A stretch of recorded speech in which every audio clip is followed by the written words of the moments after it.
Bismillahirrahmanirrahim. Assalamualaikum warahmatullahi wabarakatuh.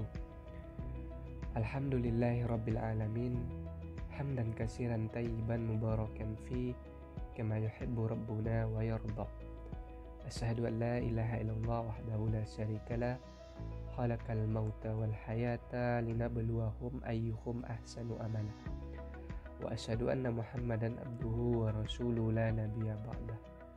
Allahumma shalli ala nabiyina Muhammad wa ala alihi wa ashabihi rasulillahi ajma'in. Bersyukur kita kepada Allah Subhanahu wa taala karena pada kesempatan kali ini kita masih bisa diberikan nikmat berupa kesehatan dan berupa keimanan. Dan berselawat kita kepada Nabi kita Muhammad sallallahu alaihi wasallam. Allahumma shalli ala Muhammad wa ala ali Muhammad. Baik, pada kesempatan kali ini saya bersama teman saya Yana Fitriani Rusdi. Kali ini dalam mata kuliah Sejarah Peradaban Islam dengan dosen pengampu Bapak Robi Sepia SPDI MPD. Pada kali ini saya bersama Yana Fitriani sedikit menjelaskan tentang latar belakang geografis dan kondisi sosial budaya bangsa Arab pra-Islam. Baik, sebelum kita lanjut pembahasan kali ini, kepada teman-teman supaya tetap menonton dan jangan skip video kali ini supaya bisa memahaminya dengan baik dan jelas. Karena pembahasan kali ini memiliki pemahaman para masyarakat sebelum kedatangan Islam ini memiliki peran penting pada jalannya pemahaman bahwa datangnya Islam berkontribusi signifikan dalam hidup. Karena pembahasan kali ini tentang geografis dan kondisi bangsa Arab pra-Islam ini kita dapat mengetahui dan dapat menambah ilmu pengetahuan luas sehingga kita dapat mendeskripsikan secara mudah apabila kita ditanyakan pertanyaan apa bedanya yang terjadi di Arab sebelum dan sesudah kedatangan Islam. Dalam materi kali ini kami membahas dua materi. Yang pertama yaitu bagaimana geografis Jazirah Arab sebelum kedatangan Islam, dan yang kedua yaitu bagaimana kondisi sosial budaya masyarakat Arab sebelum kedatangan Islam. Baik, jadi langsung saja kita masuk. Yang pertama yaitu kondisi geografis Jazirah Arab sebelum kedatangan Islam. Bangsa Arab ini adalah bangsa yang pandai. Tetapi bangsa ini sering disebut orang dengan bangsa jahiliyah, yang artinya bodoh atau tidak beradab. Jadi yang dimaksud dengan bangsa jahiliyah ini ditujukan kepada dari aspek akidah. Akidah mereka itu menyembah berhala, belum menyembah Tuhan Yang Maha Esa atau Allah Subhanahu wa taala, yang artinya belum mengenal Islam. Jazirah Arab ini luasnya 1.000.000 mil persegi atau lebih tepatnya 1.790.000 km lebih adalah tempat tinggal bagi mayoritas bangsa Arab. Tanah Arab dinamakan Pulau Gundul karena di tanah Arab ini suatu tanah semenanjung yang kurang subur dan terdapat banyak gunung batu. Ada beberapa sungai mendiami dan dengan aliran yang tidak tepat atau lembah-lembah yang tidak berisikan air di saat musim hujan. Secara etimologis, Jazirah Arab ini berartikan kepulauan, dan Arab ini berasal dari kata Arabia yang berarti gurun pasir. Dari segi geografis, pada keadaan sebenarnya Arab ini termasuk sebuah bagian dari kepulauan. Karena dari beberapa penjuru pembatasan masih ada yang tidak berbatasan dengan laut. Di sebelah timur berbatasan dengan Persia atau Teluk Arab, dan di sebelah barat berbatasan dengan Gurun Sinai dan Laut Merah. Sebelah selatannya berbatasan dengan Laut India dan sebelah utaranya dengan padang pasir Irak dan Syria.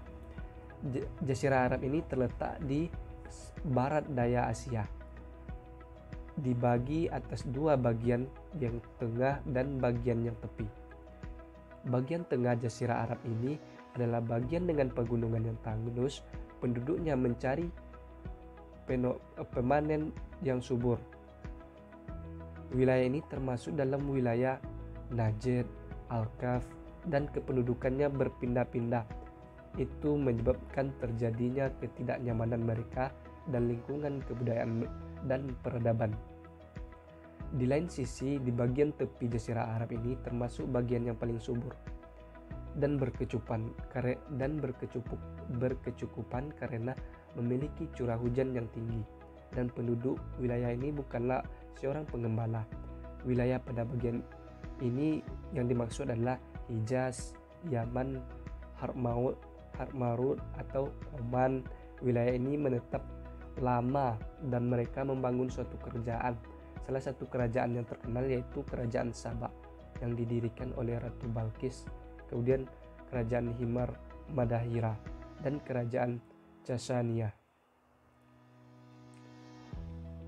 Menurut buku yang dibuat Muhammad Mekah tahun 1988, ada beberapa agama yang berkembang pada Arab sebelum kedatangan Islam. Yang pertama yaitu fatalisme.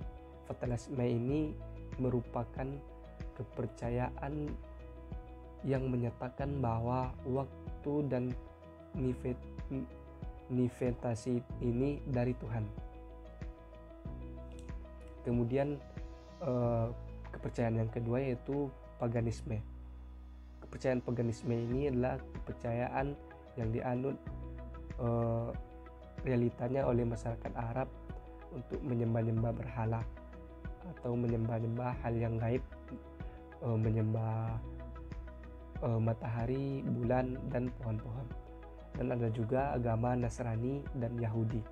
Kemudian ada juga kepercayaan kepada Allah Subhanahu wa Ta'ala sebagai Tuhan. Konsep ini mengandung beberapa pengertian, salah satunya Allah sebagai Tuhan dan pencipta alam.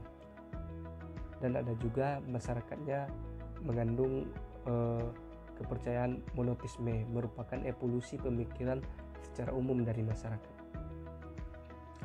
Ini merupakan kepercayaan-kepercayaan yang dianut masyarakat Arab sebelum kedatangan Islam menurut buku Muhammad Mekah tahun 1988. Ini saja mungkin pembahasan tentang geografis Jazirah Arab sebelum kedatangan Islam. Mungkin selanjutnya akan dilanjutkan dengan kondisi sosial budaya bangsa Arab sebelum kedatangan Islam yang akan disampaikan oleh saudara Yana Fitriani Rusdi. Kepada Yana, saya persilakan. Baiklah, saya akan menyambung penjelasan dari Agung. Yang B yaitu kondisi sosial budaya Arab pra-Islam. Budaya Arab pra-Islam mempunyai tingkat budaya yang sangat tinggi dan sangat berkualitas, dan mereka menyukai keramahan, sehingga bisa dilihat dari kerajaan-kerajaan yang mereka bangun, terutama yang terlihat dari Kerajaan Ma'in, Qutban Sabah, dan Himyar, karena itu termasuk yang terpenting di antara yang lainnya. Bila dilihat dari sisi sosiologis dan antropologis, bangsa Arab adalah bangsa yang mempunyai tingkat solidaritas yang sangat tinggi, dan mereka sangat menyukai kesukaryaan. Di sisi lain, bangsa Arab pra-Islam sebenarnya tidak memiliki pemerintahan pada umumnya, karena mereka belum mengetahui hal itu, dan mereka masih menggunakan sistem timbal balik, seperti barang siapa yang menganiaya, maka yang menganiaya itu akan teraniaya juga.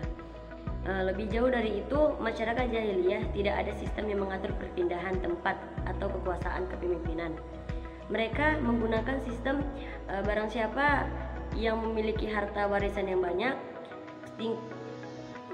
hubungan keluarga atau keluarga yang banyak, dan itulah yang layak dipilih menjadi seorang pemimpin di sana. Dalam masyarakat yang suka berperang, nilai wanita sangat minim di mata mereka, karena itu belum masuk Islam di dalamnya. Masyarakat Badui memiliki pemimpin, mereka hanya tunduk kepada pemimpinnya saja, bahkan mengenai peperangan yang akan dimulai. Begitu, terima kasih. Baiklah, mungkin ini saja yang bisa kami jelaskan dari kelompok 1. Kurang lebihnya kami mohon maaf. Assalamualaikum warahmatullahi wabarakatuh.